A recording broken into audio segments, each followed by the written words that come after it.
Hello दोस्तों, मैं हूं अमरदीप सिंह। आप सभी का स्वागत करता हूं अपने YouTube चैनल CGPSC नॉलेज में।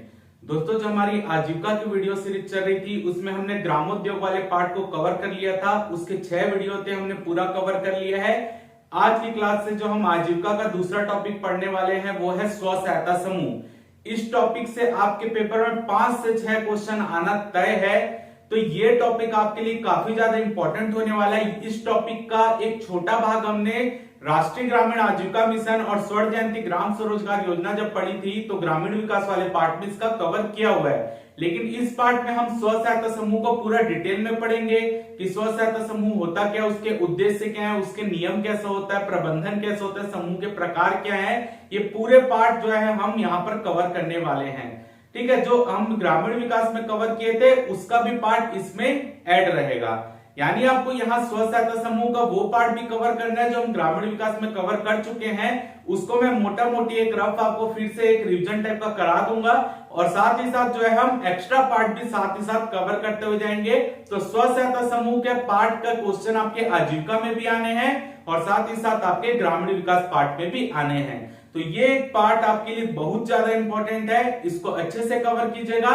और जितना मैं यहाँ पर कवर करा रहा हूं आपके लिए सफिशिएंट है ये पार्ट, उतना ही कवर कीजिए। आपका जो आपका स्व सहायता समूह से जो भी क्वेश्चन आएगा आपका छूटेगा नहीं, और जितना आया है वो बन जाएगा। तो अगर आपको ये प्रयास अच्छा लग रहा है तो वीडियो को जरूर लाइक कीजिए, चैनल को सब्सक्राइब कीजिए और ज्यादा से ज्यादा अपने दोस्तों में शेयर कीजिए। तो चलिए चालू करते हैं आज की क्लास स्व सहायता समूह। तो देखिए, स्व सहायता समूह जब हमने ग्रामीण विकास पढ़ा था तो सबसे पहले हम स्व सहायता समूह का जिक्र कहां पर किए थे? स्वर्ण जयंती ग्राम स्वरोजगार योजना। तो अगर आपके पेपर में कभी भी ये क्वेश्चन पूछा जाता है कि भारत में किस योजना के अंतर्गत सबसे पहला स्व सहायता समूह के निर्माण का आपका बोल लीजिए निर्माण के लिए कार्य किया गया, तो उसका आंसर होगा स्वर्ण जयंती ग्राम स्वरोजगार योजना। उससे पहले भी कुछ काम हुए हैं लेकिन जो फेमस हुआ वही पेपर में पूछता है। तो अगर आपसे पेपर में कभी भी पूछा जाए कि भारत में स्व सहायता समूह कब प्रारंभ हुआ या किस योजना के अंतर्गत इनके कार्य प्रारंभ किए गए, तो आपका आंसर होगा स्वर्ण जयंती ग्राम स्वरोजगार योजना। लेकिन अगर आपसे क्वेश्चन में पूछा जाए कि स्व सहायता समूह कब परिपक्व हुए, किस योजना के अंतर्गत स्व सहायता समूह को अधिक लाभ हुआ, किस योजना के अंतर्गत स्व सहायता समूह के लोगों की जो आर्थिक जरूरतें थी वो पूरी तरीके से पूरी होने लगी, ऐसा क्वेश्चन पूछा गया, तो इसका आंसर होगा राष्ट्रीय ग्रामीण आजीविका मिशन NRLM। फिर से मैं बता रहा हूं, एक चीज को नोट कर लीजिएगा कॉपी में। अगर आपके पेपर में पूछा जाए कि स्व सहायता समूह कब प्रारंभ हुआ, किस योजना के अंतर्गत कार्य करना प्रारंभ किया, तो आंसर है स्वर्ण जयंती ग्राम स्वरोजगार योजना। और पूछा जाए कि स्व सहायता समूह कब परिपक्व हुए या जो स्व सहायता समूह के लोग हैं वो आर्थिक रूप से कब सक्षम होने लगे, तो आंसर है NRLM राष्ट्रीय ग्रामीण आजीविका मिशन। क्लियर है? तो वही बताया गया कि सर्वप्रथम स्वर्ण जयंती ग्राम स्वरोजगार योजना के अंतर्गत सेल्फ हेल्प ग्रुप यानी स्व सहायता समूह बनाने पर जोर दिया गया। और स्व सहायता समूह परिपक्व कब हुआ? NRLM यानी राष्ट्रीय ग्रामीण आजीविका मिशन के अंतर्गत स्व सहायता समूह परिपक्व हुआ। अब हम देखते हैं कि स्व सहायता समूह के गठन का उद्देश्य क्या है। तो अगर आप नॉर्मल रूप से सोचिए कि क्या होता है कि एक ही प्रकार के मतलब जो काम करने वाले व्यक्ति होते हैं, ठीक है, अगर वो कोई काम चालू करना चाहते हैं तो उनके पास स्वयं में संसाधन परिपूर्ण नहीं होता क्योंकि वो BPL के नीचे होते हैं। तो ये योजना मेन रूप से BPL के नीचे वालों के लिए है, इसलिए मैं BPL का एग्जांपल देकर आपको बता रहा हूं कि स्व सहायता समूह अधिकतर जो बनते हैं, चाहे आप राष्ट्रीय ग्रामीण आजीविका मिशन के अंतर्गत देखिए या स्वर्ण जयंती ग्राम स्वरोजगार योजना के अंतर्गत देखें, तो उसमें BPL के नीचे वालों को ही जो सरकार की तरफ से सहायता दी जाती है। जो चक्री निधि, सामुदायिक निवेश निधि मिलती है, ये सब जो है उनको सहायता तब मिलती है जब वो BPL समूह से रिलेटेड होते हैं। बाकी वो जो BPL वाले नहीं होते वो सोसाइटी रजिस्ट्रीकरण पंजीयन अधिनियम के अंतर्गत पंजीयन कराते हैं, वो पार्ट हम आगे देखेंगे। क्लियर है? तो देखिए, अगर एक ही प्रकार के काम करने वाले व्यक्ति जो कोई काम करना चाहते हैं लेकिन अपने आप में व्यक्तिगत रूप से काम करने में सक्षम नहीं, उनके वह आर्थिक रूप से कमजोर है, तो वो क्या करेंगे कि एक ही प्रकार के काम करने वाले 10 से 20 व्यक्तियों को आपस में जोड़ेंगे और एक स्व सहायता समूह बनाएंगे और एक ही प्रकार के काम करेंगे। तो उससे क्या हो जाएगा कि अगर एक व्यक्ति के पास 10 रुपए था, वो काम चालू नहीं कर पा रहा, अब 10 व्यक्ति मिल गए, सबके पास अगर 10-10 रुपए भी है तो मिलकर 100 रुपए हो गए। तो यानी मैं एक एग्जांपल दे रहा हूं, तो इस प्रकार से वो थोड़ा थोड़ा मिलाकर एक कार्य को प्रारंभ कर सकते हैं और जो भी पैसा कमाएंगे वो आपस में बांट लेंगे, कुछ पैसा बचत के रूप में रखेंगे। तो इसी के लिए स्व सहायता समूह बनाए जाते हैं। इसका नाम ही है self help group. Self help group का मतलब स्वयं को मतलब सहायता प्रोवाइड करना। ठीक है, एक समूह बन गया, वो जो कमाई के उसकी बचत से ही वो अपने सदस्यों को ऋण के रूप में पैसा दे देते हैं। ये हमने पार्ट पहले भी ग्रामीण विकास में पढ़ा हुआ है, क्लियर है। तो स्व सहायता समूह के गठन का उद्देश्य क्या है? आंतरिक ऋण व बचत क्रियाकलाप के जरिए समूह बचत से ऋण लेकर अपने छोटे छोटे आकस्मिक खर्चों की पूर्ति करना। यानी मान लीजिए एक स्व सहायता समूह है, वो उसमें 10 सदस्य हैं, मान लेते हैं। ठीक है, अब ये 10 सदस्य क्या करेंगे? एक स्व सहायता समूह चालू किए, स्व सहायता समूह अच्छे से काम करने लगा, इनको चक्री निधि के रूप में पैसा गवर्नमेंट ने दिया। इसके अलावा ये अपने कार्य करके जो पैसा कमा रहे हो उसका कुछ पैसा बचत के रूप में भी जमा करेंगे। अगर आप कोई सदस्य, जो ये 10 सदस्यों में से किसी भी सदस्य को पैसे की आकस्मिक जरूरत पड़ती है, तो ये इन्हीं बचत में से वो पैसा किसको दे देंगे? उस सदस्य को ऋण के रूप में दे देंगे और वो सदस्य उस पैसे का ब्याज के सहित तो ऋण को वापस करेगा। तो इस तरीके से उनका आंतरिक ऋण भी हो रहा है, वो आपस में लेन देन भी कर रहे हैं। तो वही बोला है, आंतरिक ऋण व बचत क्रियाकलाप के जरिए समूह बचत से ऋण लेकर अपने छोटे छोटे आकस्मिक खर्चों को पूरा करना। अब ये छोटे छोटे आकस्मिक खर्च कौन से हो सकते हैं वो देख लेते हैं। जैसे कि ये आकस्मिक खर्च यानी ऋण की आवश्यकता क्यों पड़ेगी समूह के सदस्यों को? क्योंकि उनके आकस्मिक खर्च आ जाते हैं। तो आकस्मिक खर्च कौन कौन से हो सकते हैं? जैसे किसी कोई बीमार पड़ गया घर में, उसका इलाज करवाना है, कपड़ा खरीदना है या बच्चों की फीस भरना है, आपके घर की मरम्मत कराना है, पुराने ऋण को चुकाना है, कोई पुराना ऋण लिए हुए तो उसको चुकाना है, या खाद्यान्न की वस्तुएं खरीदनी है, अनाज खरीदना है। तो इस तरीके से आकस्मिक चीजें, आकस्मिक घटनाएं होते रहती है और कभी भी आपको तत्काल रूप से पैसे की जरूरत पड़ सकती है। तो जब भी पैसे की जरूरत पड़ेगी, ये स्व सहायता समूह के जो सदस्य है वो अपने ही समूह से ऋण लेकर उसका उन खर्चों को पूर्ति कर लेंगे। क्लियर है? तो ये मैंने एक एग्जांपल कुछ बताया कि किस तरीके से आकस्मिक जरूरतें पड़ सकती है।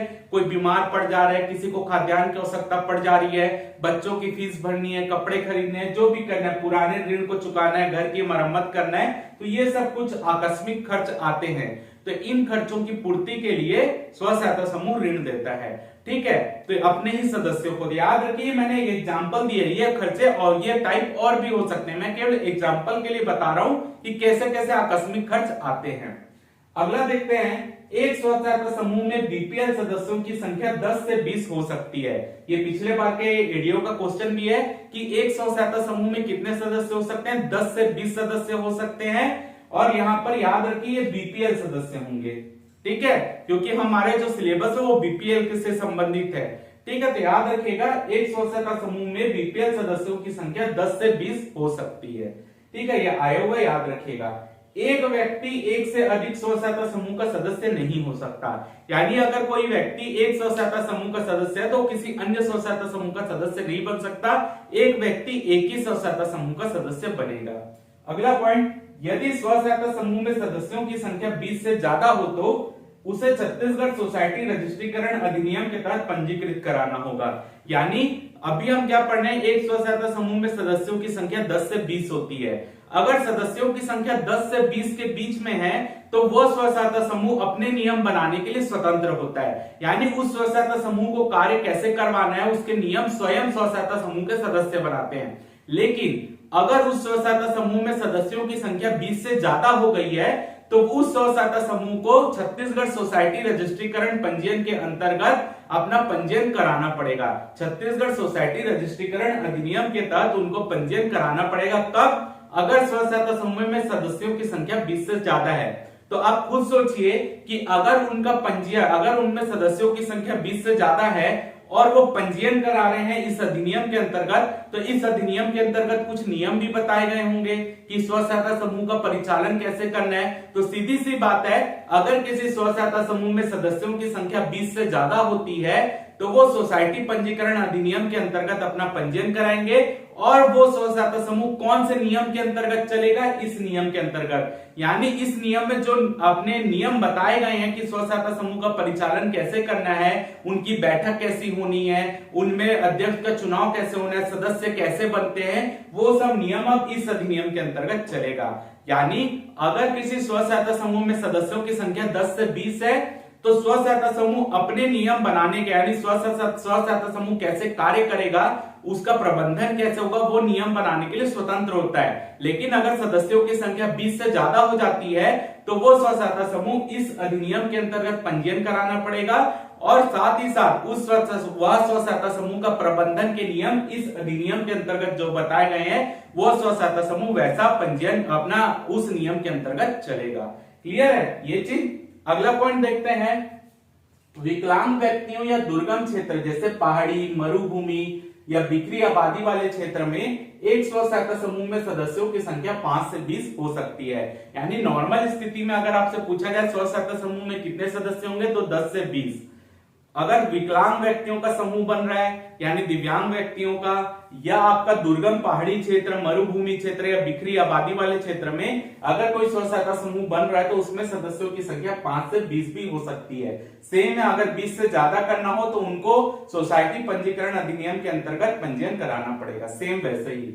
अगला पॉइंट, यदि आवश्यक है तो एक स्व सहायता समूह में 20% या कुछ विशेष मामलों में 30% सदस्य बीपीएल के ऊपर हो सकते हैं। जैसे कि मैं आपको बता रहा हूं कि एक स्व सहायता समूह में जो सदस्य होते हैं, जिसमें 10 से 20 वाले मैं बता रहा हूं, वो बीपीएल सदस्य होते हैं। लेकिन कई बार ऐसा हो सकता है कि जो बीपीएल परिवार के सदस्य है वो शामिल होने के बाद भी उस सदस्य की जो कोई भी कार्य प्रारंभ करने के लिए जो पैसे हैं वो पूर्ति नहीं हो पा रही। तो ऐसी स्थिति में क्या करेंगे, उस स्व सहायता समूह में 20% सदस्य जो है वो आपके बीपीएल से ऊपर वाले भी जुड़ सकते हैं। लेकिन उसके लिए भी कंडीशन है कि जो समूह के सभी सदस्य हैं वो उसके लिए एग्री करें। अगर समूह के सदस्य एग्री नहीं करते कि हम बीपीएल के ऊपर वालों को शामिल करें तो नहीं किया जा सकता।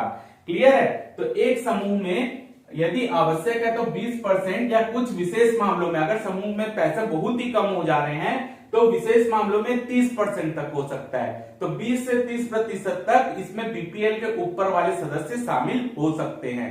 कब हो सकते हैं, कंडीशन है कि समूह में सदस्यों की सहमति से।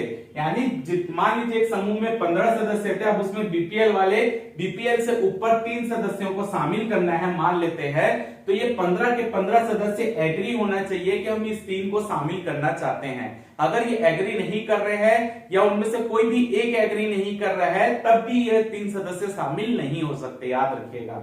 अगला पॉइंट है, प्रत्येक ब्लॉक में 50% स्व सहायता समूह केवल महिलाओं का होना चाहिए। प्रति ब्लॉक यानी प्रत्येक विकास खंड में 50% जो स्व सहायता समूह है वो केवल महिलाओं के लिए होना चाहिए, यानी उसमें केवल महिलाएं होनी चाहिए। अब हम देखते हैं कि स्व सहायता समूह के प्रकार, कि स्व सहायता समूह कितने प्रकार के होते हैं। तो स्व सहायता समूह 3 प्रकार के होते हैं। पहला होता है पुरुषों का स्व सहायता समूह। तो ऐसा स्व सहायता समूह जिसमें केवल मेल होते हैं, पुरुष होते हैं, तो उसको पुरुषों का स्व सहायता समूह बोलते हैं। सेकंड, महिलाओं का स्व सहायता समूह जिसमें केवल महिलाएं होती हैं, पुरुष नहीं हो सकते, तो महिला का स्व सहायता समूह। और तीसरा होता है मिक्स्ड, जिसमें कुछ पुरुष होते हैं कुछ महिलाएं होती हैं, दोनों मिलकर काम करते हैं, तो इसको बोलते हैं मिक्स्ड। तो 3 प्रकार के स्व सहायता समूह होते हैं, पुरुषों का समूह, महिलाओं का समूह और मिक्स्ड, जिसमें पुरुष और महिला दोनों हो। अगर आपसे पेपर में पूछा जाए कि महिलाओं के स्व सहायता समूह का कॉन्सेप्ट कहां से आया है, तो महिलाओं के स्व सहायता समूह का कॉन्सेप्ट बांग्लादेश से आया है। याद रखिएगा, कभी भी आ सकता है क्वेश्चन कि महिलाओं के स्व सहायता समूह का कॉन्सेप्ट कहां से आया है। महिलाओं के स्व सहायता समूह का कॉन्सेप्ट बांग्लादेश से आया है। इस कॉन्सेप्ट को देने वाले कौन थे, मोहम्मद यूनुस, जो कि बांग्लादेश में ये कॉन्सेप्ट देने वाले थे, किसके, महिलाओं का स्व सहायता समूह। और इसके कारण मोहम्मद यूनुस को 2006 का नोबेल पुरस्कार भी दिया गया है। अब आपका क्वेश्चन ये बनना चाहिए कि इनको कौन से क्षेत्र का नोबेल पुरस्कार मिला है। तो पेपर में गलती हो सकती है, हम क्या मान के आ जाएंगे, अर्थशास्त्र का, क्योंकि स्व सहायता समूह आर्थिक रूप से क्रियाकलाप करता है। लेकिन इनको अर्थशास्त्र का नोबेल पुरस्कार नहीं, शांति का नोबेल पुरस्कार मिला था। याद रखिएगा, इनको कौन सा मिला है, शांति का नोबेल पुरस्कार। शांति का नोबेल पुरस्कार क्यों, देखिए अगर लोगों के पास पैसे नहीं होते हैं, ठीक है, जो गरीबी रेखा के नीचे जीवन यापन कर रहे हैं, उनके पास पैसे नहीं है, तो हमारे क्षेत्र में क्या होता है, सामाजिक रूप से जिनके पास पैसे नहीं होते वो अपने आवश्यकताओं की पूर्ति के लिए क्या करते हैं, असामाजिक कार्य करने लग जाते हैं, चोरी करने लग जाते हैं, डकैती डालने लग जाते हैं, या कुछ शरारती तत्व ऐसे बन जाते हैं जो ये इन तरीकों के काम करने लगते हैं। तो यहाँ पर बांग्लादेश वैसे ही आप देखेंगे पुअर्टी बहुत ज्यादा होती है बांग्लादेश में, ठीक है। तो वहां पे क्या हो रहा था, जब यहाँ पर कोई ऐसा नहीं था, लोगों के पास काम करने की कोई चीजें नहीं थी, साधन नहीं था, आर्थिक रूप से सक्षम नहीं थे, तो लोग क्या कर रहे थे, बहुत सारे मतलब आप बोल लीजिए गलत काम कर रहे थे, चोरी करने लग गए थे, ठीक है, या डकैती डालने लग गए थे। तो मोहम्मद यूनुस जो थे उन्होंने इस तरीके का कॉन्सेप्ट दिया कि अगर आपके पास एक के पास पैसा नहीं है, महिला अगर कोई काम करना चाह रही, क्योंकि महिला काम करेगी तो उसका पैसा जो रहता है, अधिकतर महिला का जो पैसा रहता है वो बचत में आ जाता है, जबकि जो पुरुष पैसा कमाते हैं वो कई चीज में खर्चा कर सकते हैं, ठीक है। तो महिलाओं के लिए उन्होंने स्पेशली ये मतलब ये कॉन्सेप्ट दिया था कि महिलाएं एक साथ अगर वो काम करने में सक्षम अकेले नहीं है तो ग्रुप बना ले जो एक ही तरीके का काम करना चाहता है, और उस ग्रुप के अंतर्गत वो अपनी बचत को मतलब अपनी सेविंग करे और उस पैसे का प्रयोग आगे अपने कोई भी चीजों में कर सकते हैं। तो ये कॉन्सेप्ट बांग्लादेश में जब आया तो बहुत प्रचलित हुआ, और जो धीरे धीरे चोरी की घटना, डकैती, घर में क्योंकि पैसा नहीं होता था तो पैसों की पूर्ति के लिए चोरियां हो रही थी, डकैती होती, वो धीरे धीरे कम होने लगी, तो उस क्षेत्र में शांति स्थापित हुई। तो इसी के लिए मोहम्मद यूनुस को शांति का नोबेल पुरस्कार दिया गया है वर्ष 2006 का। आगे देखते हैं स्व सहायता समूह का प्रबंधन। अब स्व सहायता समूह का मैनेजमेंट कैसे होता है, प्रबंधन कैसे होता है, वो देख लेते हैं। पहला, सदस्यों की पहचान। अगर कोई भी स्व सहायता समूह बनाना है तो सबसे पहले आपको क्या करना पड़ेगा, उस सदस्यों की पहचान करनी पड़ेगी जो उस स्व सहायता समूह में शामिल होने वाले हैं। और अगर आपको एक गांव क्षेत्र में स्व सहायता समूह बनाना है तो उस स्व सहायता समूह में उस गांव के ही सभी लोग होने चाहिए, ऐसा क्राइटेरिया होता है, ठीक है। तो सदस्यों की पहचान एक ही गांव के निवासी होना चाहिए, यानी एक ही गांव में रहने वाले या एक ही क्षेत्र में रहने वाले लोग होने चाहिए। ये अगर छोटे स्तर में कोई भी स्व सहायता समूह बन रहा है, कोई बड़े स्तर में बन रहा है तो 3-4 गांव के भी लोगों को मिला लेते हैं, संकुल स्त्री संगठन भी बनता है, ठीक है। तो याद रखिएगा एक नॉर्मल छोटे स्व सहायता समूह के लिए क्या है, एक ही गांव के निवासी होने चाहिए जो एक ही तरह के कार्य करना चाहते हैं, वो मिलकर काम करेंगे। सेकंड, समूह के नेताओं का चयन। समूह के नेताओं का चयन यानी कहने का मतलब यहां पर यह है कि अब मान लीजिए 10 से 20 लोगों का एक स्व सहायता समूह बन गया, अब वो 10 से 20 लोग क्या करेंगे, अपने बीच में से ही एक अध्यक्ष को चुनेंगे, यानी वो उनके समूह का लीडर होगा। तो समूह जो भी है बहुमत के आधार पर वो स्व सहायता समूह अपने बीच में से एक अध्यक्ष को चुनेंगे और वही अध्यक्ष जो है स्व सहायता समूह का लीडर होगा। अपने बीच में से एक स्व सहायता समूह के लिए सचिव चुनेंगे, तो वो जो स्व सहायता समूह है वो अपने बीच में से ही अपने पदाधिकारी और नेताओं का चयन करेगा कि कौन उनको लीड करेगा। और याद रखिए ये बोला गया है कि इन बदलाव आवश्यक है प्रत्येक 2 वर्ष में, यानी स्व सहायता समूह के सभी सदस्यों को मौका मिलना चाहिए कि वो अध्यक्ष बने, सचिव बने। इसी के लिए जो भी एक व्यक्ति एक बार अध्यक्ष बनता है और उनपे जो आपका सचिव बनता है वो हर 2 वर्ष में चेंज होते रहते हैं, तो समूह के हर सदस्यों को मौका मिलता है। याद रखिएगा जो ये मैं नियम बता रहा हूं ये किसके लिए है, जिनमें समूह में सदस्यों की संख्या 10 से 20 हो या 5 से 20 हो। 20 से ज्यादा के लिए ये नियम लागू नहीं है, क्योंकि अगर 20 से ज्यादा सदस्य होंगे तो उनको इस अधिनियम के अंतर्गत पढ़ना है, सोसाइटी पंजीकरण अधिनियम के अंतर्गत, उसको मैं अलग से पढ़ाऊंगा। अभी केवल हम बात कर रहे हैं 10 से 20 वाला और 5 से 20 वालों के लिए, क्योंकि इसमें जो नियम रहते हैं वो समूह खुद बनाता है, इसी के लिए। अगला पॉइंट है समूह के सदस्य व नेताओं के कार्यों व उत्तरदायित्व का निर्धारण, यानी समूह के सदस्यों का क्या उत्तरदायित्व होगा, क्या कार्य होगा, जो अध्यक्ष बने उनका क्या कार्य होगा वो समूह खुद तय करेगा, क्योंकि वो इस पंजीयन अधिनियम के अंतर्गत थोड़ी पंजीयन हो रहा है, वो नॉर्मल समूह है तो वो खुद डिसाइड करेंगे किसको क्या कार्य करना है।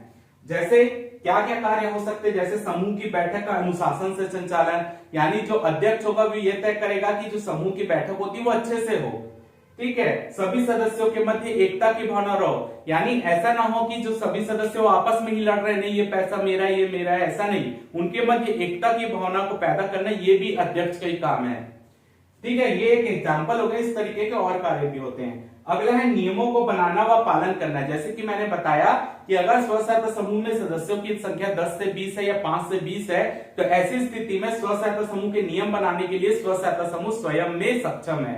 अगर सदस्यों की संख्या 20 से ज्यादा है तो इस सोसाइटी पंजीकरण अधिनियम के नियम के अंतर्गत हमको चलना पड़ेगा। अगला पॉइंट देखते हैं समूह का बैंक खाता खुलवाना, क्योंकि समूह को जो सहायता मिलेगी वो बैंकों में ही तो दिया जाएगा, बैंक उनके अकाउंट में ही तो डाला जाएगा। तो सबसे पहले स्व सहायता समूह को अपना बैंक खाता खुलवाना बहुत जरूरी है।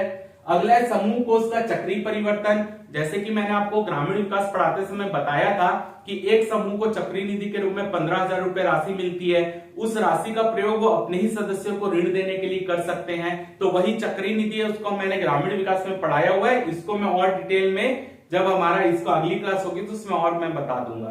ठीक है, तो समूह कोष का चक्रीय परिवर्तन यानी समूह की जो चक्रीय निधि होगी उसका प्रयोग हम अपने समूह के सदस्यों को ऋण देने के लिए करेंगे। अगला पॉइंट है पंचसूत्र का पालन। अब समूह जो रहते हैं स्व सहायता समूह पंचसूत्र का पालन करते हैं तभी उनको जाकर क्या होता है, चक्रीय निधि मिलती है। तो ये पंचसूत्र कौन से हैं, इसको हमने पहले भी पढ़ा हुआ है। ये पंचसूत्र है नियमित साप्ताहिक बैठक, यानी समूह की साप्ताहिक रूप से बैठक होना अनिवार्य है। सेकंड है नियमित साप्ताहिक बचत, समूह का जो है साप्ताहिक रूप से जो भी बचत आ रही है उसको अपने कोष में जमा करना होगा। तीसरा है नियमित आंतरिक लेन देन, समूह जो भी सामान ले रहा है उसको पैसा को समय पर पटाएगा और साथ ही साथ जो समूह के सदस्य है वह आपस में भी पैसे का लेन देन करेंगे।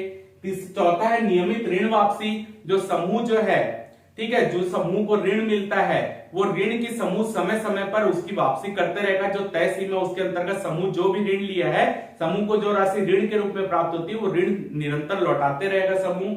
अगला नियमित दस्तावेज संधारण, यानी समूह की जो भी बैठक होगी, समूह का जो भी लेन देन होगा उसके लिए एक रजिस्टर तैयार किया जाएगा और उस रजिस्टर में सभी कार्यवाही को नोट किया जाएगा। तो ये होता है आपका पंचसूत्र। इससे आपका एडीओ 2017 में एक क्वेश्चन था कि पंचसूत्र में क्या शामिल नहीं है। लेकिन आपको बता दूं इस पंचसूत्र के अलावा समूह के 6 सूत्र और होते हैं, तो टोटल 6 और 5 11 सूत्र होते हैं जिसको स्व सहायता समूह को पालन करना रहता है। लेकिन पंचसूत्र में ये 5 चीजें शामिल है। इसके अलावा जो 6 चीजें हैं जिसको हम टोटल 11 सूत्र बोलते हैं जिसको स्व सहायता समूह को पालन करना रहता है। अगर पंचसूत्र पूछा जाए तो ये 5 है। इसके अलावा जो 6 है, पहला स्वच्छ समूह। स्वच्छ समूह का कहने का मतलब है कि जो समूह के सदस्य हैं वो खुले में शौच नहीं जाए, उनके घर में टॉयलेट बने वहीं पर शौच करे, खुले में शौच मुक्त होना चाहिए वो समूह।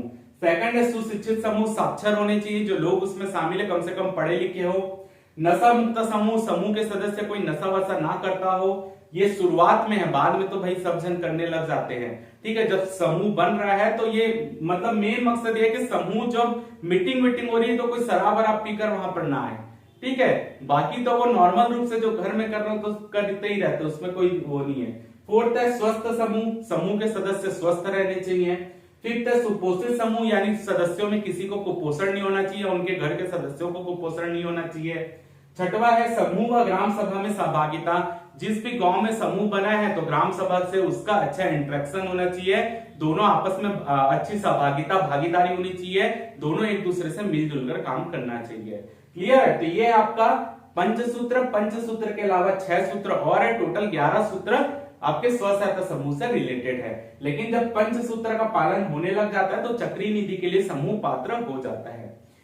अगला देखते हैं स्व सहायता समूह संबंधित नियम। अब जैसे कि मैंने आपको बताया कि कोई स्व सहायता समूह अपने नियम बनाने के लिए स्वतंत्र होता है, लेकिन कुछ क्राइटेरिया है, उसके बीच ही उनको अपना समूह के नियम बनाने चाहिए। जैसे कि एक परिवार से एक ही सदस्य शामिल होना चाहिए, यानी एक स्व सहायता समूह में एक परिवार का एक ही सदस्य हो।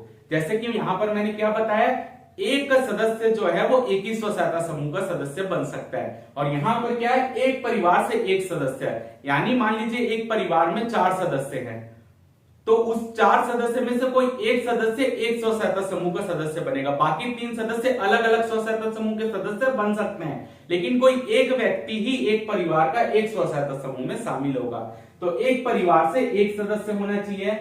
सेकंड, कि कोई भी सदस्य जो स्व सहायता समूह के सदस्य बनना चाहता है, यानी कोई भी व्यक्ति जो स्व सहायता समूह का सदस्य बनना चाहता है, जो स्व सहायता समूह है, तो उसको मिनिमम 10 रुपए का फीस देना पड़ेगा। 10 रुपए ये नियम है, इससे ज्यादा भी राशि हो सकता है क्योंकि स्व सहायता समूह नियम बनाने के लिए स्वतंत्र होता है, तो मिनिमम 10 रुपए की राशि होती है। इसको बढ़ाकर स्व सहायता समूह अपने स्व सहायता समूह के लिए कोई अलग राशि कर सकता है, लेकिन 10 रुपए से कम नहीं हो सकता, उससे ज्यादा हो सकता है, या 10 रुपए भी हो सकता है। तो मान लीजिए कोई स्व सहायता समूह अपने नियम के अंतर्गत 10 रुपए रखा, तो अगर कोई व्यक्ति जो उस स्व सहायता समूह का सदस्य बनेगा तो 10 रुपए पहले देगा। अगर कोई स्व सहायता समूह 50 रुपए रखा तो 50 रुपए देगा, लेकिन 10 रुपए से कम नहीं हो सकता और मतलब उससे ज्यादा हो सकता है, कम नहीं हो सकता। अगला पॉइंट, निवासी एक ही गांव के होने चाहिए, जैसे कि मैंने पहले भी बताया। अगला है सदस्यता समाप्ति।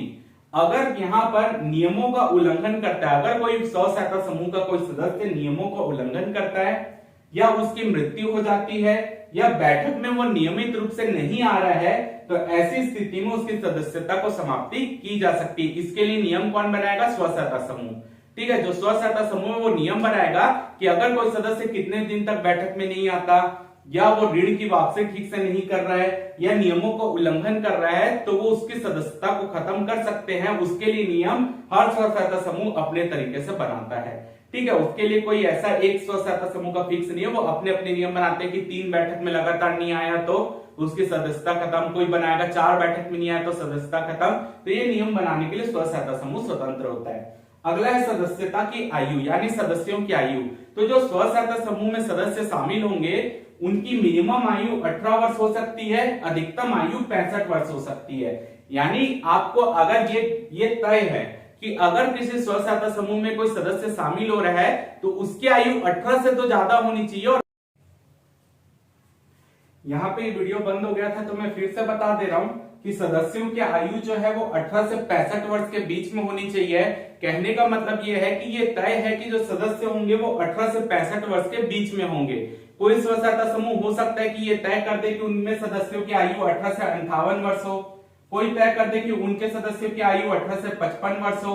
यानी कोई भी स्व सहायता समूह नियम तो बनाने के लिए स्वतंत्र है, लेकिन जो उसमें सदस्य की आयु होगी वो 18 वर्ष से कम नहीं हो सकती और 65 वर्ष से ज्यादा नहीं हो सकती। तो ये तय कौन करेगा? स्व सहायता समूह की उनमें जो सदस्य होंगे वो कितनी आयु के होंगे। तो वो हो सकता है कि वो तय करे कि 18 से 58 वर्ष के बीच हो सकता है वो तय करे 18 से 55 वर्ष के बीच हो। तो हर स्व सहायता समूह में सदस्यों की आयु अलग अलग हो सकती है, लेकिन इस रेंज को वो क्रॉस नहीं करेंगे। 18 से कम नहीं हो सकते, 65 से ज्यादा नहीं हो सकते। बाकी 18 से 58 रख सकते हैं, 18 से 55 रख सकते हैं, 20 से 55 रख सकते हैं, 20 से 58 रख सकते हैं। वो स्व सहायता समूह के डिपेंड करता है, लेकिन उनके सदस्यों की आयु इस रेंज को क्रॉस नहीं करनी चाहिए। क्लियर है? बाकी इसके रेंज के बीच में वो तय करने के लिए स्वतंत्र होते हैं। तो ये हमारा स्व सहायता समूह का बेसिक पार्ट खत्म हो गया है। अब हम अगले वीडियो में आएंगे तो स्व सहायता समूह को आगे बढ़ाएंगे। आप इसका स्क्रीनशॉट ले लीजिए।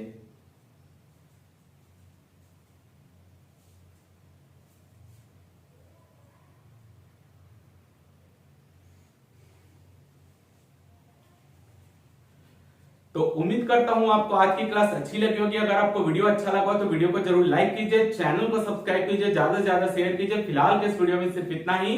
जय भारत, जय छत्तीसगढ़।